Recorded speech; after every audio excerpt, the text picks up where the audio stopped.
Queremos conversar con Pablo Ceballos, experto en crimen organizado. Pablo, muchas gracias por estar aquí con nosotros y preguntarte por lo que estamos viendo, con tu expertise, con lo que has investigado el crimen organizado. ¿Frente a qué estamos hoy? Bueno, yo creo que hay una sumatoria de fenómenos que confluyen, ¿eh? El principal, lo hablábamos hace un par de minutos, tiene que ver con la violencia. ¿Qué nos está pasando como sociedad? Que la violencia sea la única forma de resolver conflictos es la primera pregunta que tenemos que hacer. En ese fenómeno surgen otros, ¿no es cierto? Delincuencia que se está transformando, delincuencia organizada y el ingreso también de operativos de crimen organizado. Pero en este caso, lo que vemos hoy día dramáticamente, lo que narraba el director del CESFAM, estas son zonas muy pobladas, ¿no es cierto?, con poca presencia del Estado, y el CESFAM es el Estado ahí, ¿no? Es la forma como está presente la figura estatal, la atención del público. Y efectivamente, en diferentes realidades, incluso lo que uno observa en países muy afectados por la criminalidad organizada y también en Chile, es que las lógicas criminales pretenden sacar al Estado para ellos asumir esa función. Yo no quiero decir que esto tenga que ver con eso, pero sí facilita ese proceso, ¿no? De hecho, perdón, Pablo, ahí perdona que te interrumpa, porque lo conversábamos antes de ir al aire. Hay una lógica de que sean ellos los que dominan el territorio, no solamente para la venta, sino que también a través de temor, de favores. Tú hablabas que de pronto hay niños que a lo mejor son forzosamente obligados a estar en estas organizaciones criminales. ¿Cómo funciona? Porque tú lo acabas de ver en Ecuador y nos puedes traer esa información. Claro, lo primero, en el mundo de la criminalidad hay diferentes, por así decirlo, definiciones, ¿no es cierto? Está la delincuencia común, la delincuencia organizada, el crimen organizado. Todos probablemente funcionan bastante integrados, una especie de ecosistema. Lo que uno puede observar que uno de los principios esenciales que tiene una estructura criminal que pretende tomar el control de un mercado es primero tomar el control de un territorio y suplir al Estado, suplantar al Estado. Esto es bastante más común de lo que creemos. Nosotros queremos pensar que esto no pasa en Chile, sí está pasando en Chile. Y el objetivo es, por ejemplo, brindar protección que el Estado no puede brindar porque no están presentes la policía, brindar servicios que el Estado no brinda o la empresa privada no brinda, etc. Y de esa forma ir cooptando esa población que vive ahí a través de otras lógicas, control para la venta de drogas, la extorsión, etc. Es muy importante ese concepto. En esa lucha por el territorio es lo que vemos nosotros normalmente en estos índices de violencia, ¿no? Que un grupo quiere imponerse sobre otro a través de lógicas muy violentas. Lo que está detrás de eso es la semiótica, el mensaje criminal que podemos entender. El homicidio se ha convertido en una forma de mensaje criminal, ¿no es cierto?, para demostrar poder. Uno tiene que preguntarse, bueno, estas personas, estas víctimas de estos homicidios, ¿son porque son rivales, porque son testigos, porque podrían ser informantes de la policía o porque son como personas comunes y corrientes porque yo quiero mandar un mensaje social, ¿no es cierto?, a esa comunidad que quiero dominar? Son preguntas válidas y que no tienen que hacerse más allá de la detención de Y por eso yo sujetos. te preguntaba en qué etapa estamos. Por ejemplo, Eduardo Labarca nos decía hace unos meses atrás que él había hace 20 años ido a un encuentro mundial y que decían que cuando la gente ya empezara a aparecer o descuartizada o decapitada, ya estaba firme el crimen organizado. Eso ya nos pasa, ¿cierto? Ahora vemos cómo se empiezan a tomar centros de salud de alguna manera o a amedrentarlos, se tienen que cerrar estos centros de salud. O sea, vemos que cada vez tenemos como un escaloncito más arriba. ¿Qué significa en la práctica esto? Bueno, es complejo, ¿eh? Porque hay zonas que están tremendamente criminalizadas o tremendamente bajo control del crimen organizado que hay homicidio cero.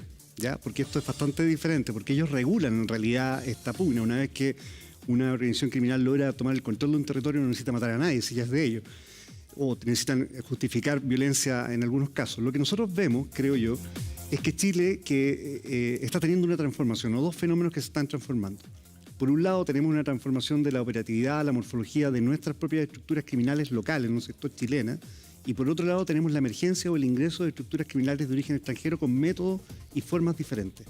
¿Qué es lo que ha sucedido? Que estas dos realidades, estos dos fenómenos que están transformando, están utilizando un componente común que es la violencia desmedida como una forma de mensaje para someter a otras estructuras o para hacer que otras estructuras se sumen a ellos. Eso es lo que estamos viendo hoy día.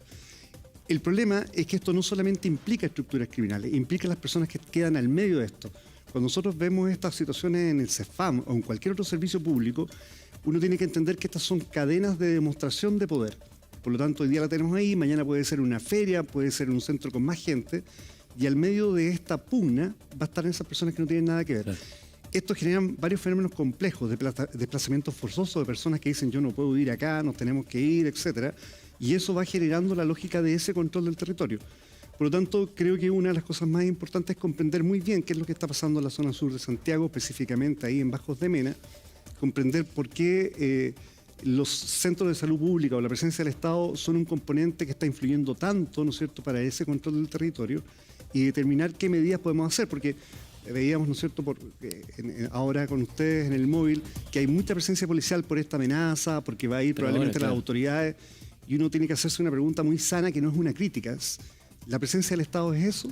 ¿O cuando esas autoridades se vayan, va a continuar la presencia del Estado o va a desaparecer el Estado? Bueno, lo decía el director del CEFAM de La Granja, que no tenemos la cantidad de carabineros suficiente para estar resguardando, haciendo las rondas, yendo a las poblaciones y además tener a alguien de punto fijo en el CEFAM, en el SAPU, para evitar este tipo de situaciones.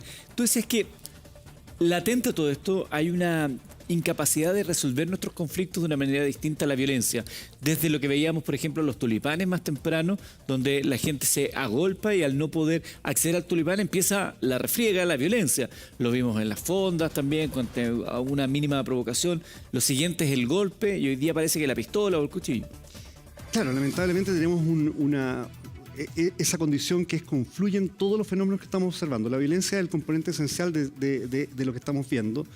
Y la pregunta es, bueno, ¿dónde estamos fallando como sociedad para que eso se esté potenciando, ¿no?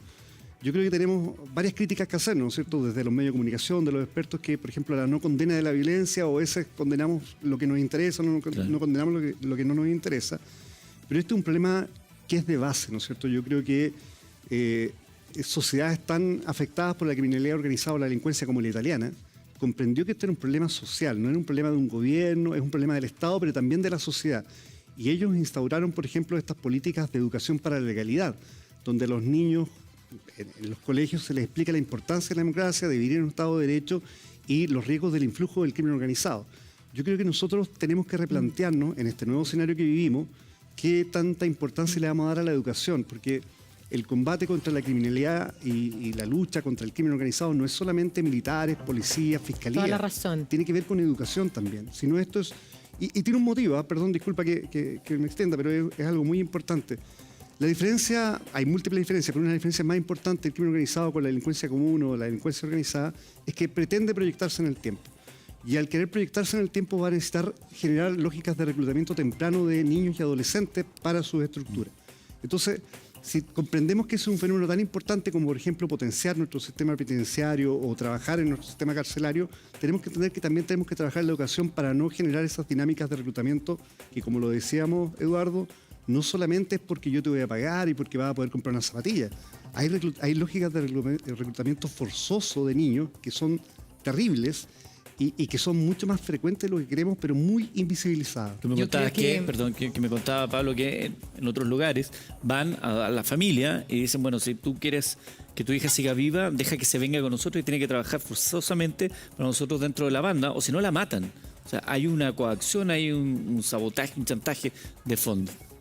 No, y yo creo que aquí tú das en el clavo en algo súper importante, la educación temprana y que empecemos a hacer trabajos de base de alguna manera, porque una cosa que tiene particular, nosotros estamos muy expertos en decir, no, mira, el crimen organizado, estas bandas extranjeras, estas eran chilenas. Entonces, efectivamente, la delincuencia chilena ya se equiparó con la extranjera. Ya estamos hablando otro lenguaje. Por eso me gustaría que tú explicaras, porque vemos muchos menores de edad chilenos con un reclutamiento temprano que, si uno habla con cualquier mamá de cualquier comuna, está siendo una de las principales preocupaciones. Las mujeres tienen que salir a trabajar hasta tarde, las mamás para levantar y pagar y parar la olla en las casas con el susto que te recluten un hijo y que te recluten bajo amenaza o porque está siendo más atractivo que trabajar honradamente o hacer un camino honrado. Entonces ahí me gustaría que describieras hoy día cómo están siendo las bandas chilenas, pues ya no son solo las extranjeras.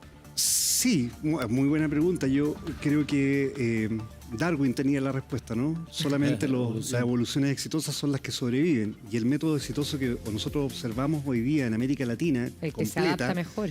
Claro, el que se adapta mejor va a sobrevivir, es el uso irracional de la violencia, el desprecio por la vida, tanto del adversario como de la familia del adversario, porque ese es otro cambio que estamos observando, el desprecio por la autoridad, el no tener miedo ni sentir que la cárcel sea el lugar donde yo voy a dejar mis operaciones criminales.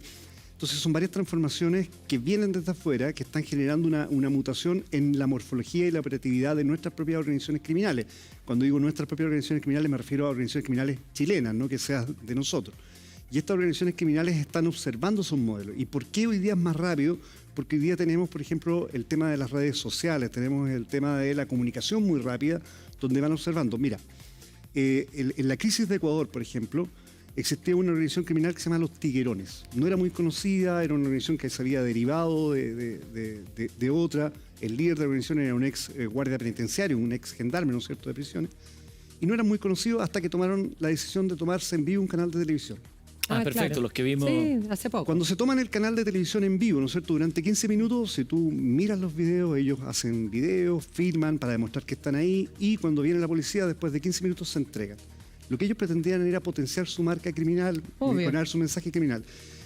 Y ese estudio de la semiótica de los mensajes criminales creo que estamos un poco en deuda en Chile para poder comprender cómo está transformándose nuestra delincuencia y cómo está influyendo en esa transformación la delincuencia extranjera. Porque ambos fenómenos tienen que chocar alguna vez. Y la pregunta que uno tiene que hacerse es si esos fenómenos de transformación y de ingreso va a ser un choque violento, va a ser un choque asociativo, va a ser un choque violento en alguna parte o asociativo en otra. Entonces tenemos un desafío muy importante de comprender qué es lo que viene con dos fenómenos que se están desarrollando hoy día y que tienen una implicancia muy compleja. El reclutamiento temprano de menores es un problema real, es un problema que tenemos que ver, al igual que la extorsión. O sea, en la práctica, creo que es súper importante decirlo, crimen organizado y delincuencia no es solo narcotráfico. Son múltiples mercados criminales que se integran en una especie de ecosistema que hay que lograr entender para poder anticipar. ¿Qué es lo que se viene, según tú? Bueno, creo que así para hacerlo en forma no el fenómeno completo, cosas que hay que poner atención. Creo que la extorsión va a entrar muy fuerte a nuestro país, extorsión generalizada. Que ya está. Está, pero no sometida, claro, a actividad productiva comercial, hoy día va a ser más generalizada a la población donde están sometidos. A políticos, a jueces. Eso es más bien corrupción, creo yo, también extorsiva, pero creo que hay fenómenos, eso también está entrando. Yo me refiero a la extorsión cuando una organización criminal te cobra porque tú realices la actividad que no debiera cobrarte, ¿eh? Pasa a ser como un impuesto criminal y dejas de pagar el impuesto al Estado, se lo pagan los criminales. Por ejemplo, acá en Santiago, impuestos por protección, para que no te incendien, no te quemen, etc. Eso viene muy fuerte. Lima acaba de declarar una emergencia por el fenómeno extorsivo, que no lo conocían. Lima es la capital más cercana a nosotros, ¿no es cierto?, hacia el norte, y por lo tanto creo que eso entra muy fuerte. Creo que entra también muy fuerte el tema de menores, ya lo hemos visto, ¿no es cierto?, en estos dramáticos hechos, menores muy involucrados como víctimas o como victimarios de estos hechos, y siento que ahí tenemos otro vacío que no queremos hablar, porque estamos hablando de mejorar cárceles, pero no estamos hablando de mejorar los centros de internación provisoria donde llegan estos menores. Claro. Entonces, creo que son demasiadas las situaciones que tenemos que enfrentar. Tenemos poco tiempo y en ese poco tiempo lo que vemos es solamente pugna política, ¿no es cierto?, de quién es responsable, quién no es responsable. Y esto es un problema de Estado. Probablemente, como el crimen organizado se mantiene en el tiempo, todas las sensibilidades políticas que hoy día están en uno u otro lado de la política, ¿no es cierto?, van a ser gobierno. Y el problema va a ser el mismo. Entonces, lo que hay que construir en bloque es un marco inicial para poder trabajar hacia el futuro en una política permanente, sustentable, sostenible. Ahora, Pablo, tú eres investigador, tú viajas, conoces para escribir tus libros. Un virus entre sombras, el último libro de Pablo, que se lo recomendamos también para que lo pueda leer si es que le interesa este tema. Esto ha sido tema de preocupación de otros países en otros momentos. ¿Qué experiencias exitosas hemos visto? Porque tenemos como la primera que se nos viene, el modelo Bukele, con todas las críticas que eso ha generado. Por otro lado, no sé, tolerancia cero en Nueva York. ¿Qué modelo ha demostrado funcionar en base a un esquema de respeto a los derechos humanos, etcétera, en una lucha tan compleja como esta y tan multifactorial? Sí, yo creo que lo primero es decir que la idea de enfrentar esto tiene que ser enfrentarlo en forma multidisciplinaria, en bloque, pero con un componente claro, ¿no es cierto? Lo que pretendemos es que el crimen organizado no sea un problema existencial para las democracias ni para el Estado de Derecho y siga siendo un problema policial. Porque creer que uno va a eliminar el crimen organizado es una utopía que no es posible, pese a que los discursos políticos dicen, mira, yo aquí nunca más, pero eso es muy difícil de lograr. Entonces, como es una construcción en bloque, creo que de la mano como se inyectan recursos, inteligencia, ¿no es cierto?, se mejoran las leyes, se va construyendo todo eso, hay que trabajar en la materia de la educación, en materia de educación para la legalidad. Y en ese sentido que hay modelos bien exitosos. Por ejemplo, a mí me ha tocado observar en algunas favelas, ¿no es cierto?, en algunas poblaciones marginales de Brasil, cómo surgen escuelas, ¿no es cierto?, de ONG que pretenden tomar a esos niños y darle una alternativa diferente a caer en las redes del reclutamiento forzoso voluntario de estructuras criminales. En Italia, como lo decíamos, existe toda esta plataforma de educación para la legalidad, que es que profesores, incluso policías, van a los colegios y le hablan a los niños la importancia de ir en esto. Mira, hicimos un operativo ahora recién en una zona de Ecuador, muy compleja, muy violenta, con mucho homicidio. Y claro, cuando uno entraba con las fuerzas militares, uno miraba que los sujetos que vivían ahí nos hacían indicaciones de te vamos a matar, quién eres tú, etc. Pero los niñitos más chicos saludaban a los militares. Entonces hay un trabajo todavía que se puede hacer para entender que en una edad temprana la importancia de tener un Estado de Derecho, vivir en democracia con el respeto a los derechos humanos indudablemente, pero es un trabajo. O sea, la construcción en bloque, y aquí creo que lamentablemente no es quizás políticamente correcto decirlo, pero algo exitoso en Europa no necesariamente va a ser exitoso en Chile. Tenemos que crearlo en la construcción de nuestra idiosincrasia. De nuestra cultura, por supuesto. Claro, si aquí nosotros evadimos el pasaje... Es que quiero seguir con lo de los niños, que me parece súper importante, Pablo, porque yo insisto que creo que si uno va a cualquier barrio, es de las principales preocupaciones, es el miedo que tienen las mamás hoy día que les recluten un hijo.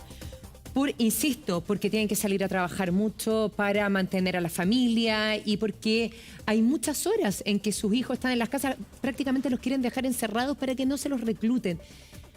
¿Estamos con el agua hasta el cuello con el tema de los niños o con los menores de edad en nuestro país? ¿Qué tan avanzado está eso? Porque veamos el caso de ayer. O sea, estamos hablando de que efectivamente fueron heridos niños, la mayoría de los portonazos, de las encerronas que estamos viendo son protagonizados por menores de edad y es más, es a las que más miedo les tenemos porque son los más violentos. Entonces, muchas personas con justa razón dicen, estos cabros ya los perdimos. O sea, si a los 13, 12, 14, 15 años ya están matando a alguien, ya están disparando una encerrona en un portonazo, ¿cómo se revierte esta situación? ¿Qué tan hundidos estamos ahí como país? Sí, es una muy buena pregunta. Yo creo que falta mucho estudio real, ¿no es cierto?, que tiene que ver con varios factores. Primero, entender cuánto es la desescolarización que tenemos hoy día en Chile. Ese es un factor clave, ¿no es cierto? De decir, mira, no, es que la pandemia hizo que muchos niños ya no volvieran a estudiar. La pregunta es cuánto hemos recuperado de esos niños que no fueron a estudiar. Esa es la primera pregunta, creo yo, porque es un factor clave del colegio. Entiendo que muy poco. Segundo, cómo nosotros potenciamos en los profesores y en las salas de clase un incentivo, porque esto es teoría de incentivo, ¿cierto? Si yo tengo un incentivo para ingresar al crimen organizado, tengo que tener un incentivo muy fuerte como Estado para que no ingreses. Para que no ingreses, claro. Ahora, lo que uno ve es que no encontramos muchos incentivos estatales para ese no ingreso. Encontramos más incentivos en el tema del gran negocio comercial, que es el narcotráfico, el crimen organizado, para que ingresen los niños, en esta lógica, ¿no es cierto?, de proyectarse en el tiempo. Entonces, creo que hablar de este tema es el primer avance de este tema. O sea, yo creo que ya eso es un éxito, poder conversarlo en un matinal. Imagínense que lo ven muchas personas, que lo ven muchas madres, que creo que son el primer foco de lucha, de resiliencia contra el crimen organizado está en las familias, en la sociedad, entender lo que estamos hablando. Entonces ya tenemos un primer punto a hablarlo y ahora escalar este tema a un debate público, ese sería el éxito que podríamos lograr para entender que tenemos un riesgo respecto a nuestra juventud, porque la proyección de la criminalidad organizada con niños es tremenda. Y esto, Pablo, perdón, esta situación, esta sensación que tiene la gente, ¿no? La percepción que tenemos todos de temor, que la gente tiene miedo de que su hijo va a llegar del colegio, lo tienen que ir a buscar a la esquina, que va a llegar de la pega, que a determinado grado hay que hacer un toque de queda de facto. Esa percepción de la gente, ¿se condice con la realidad a tu juicio o es parte de lo que se construye también, que es una crítica que se hace muchas veces a los medios? Yo creo que depende mucho, como todo en la vida, ¿no? Depende del lugar donde uno viva, depende de las circunstancias que uno tenga, donde esa percepción es realidad y la otra es solamente percepción.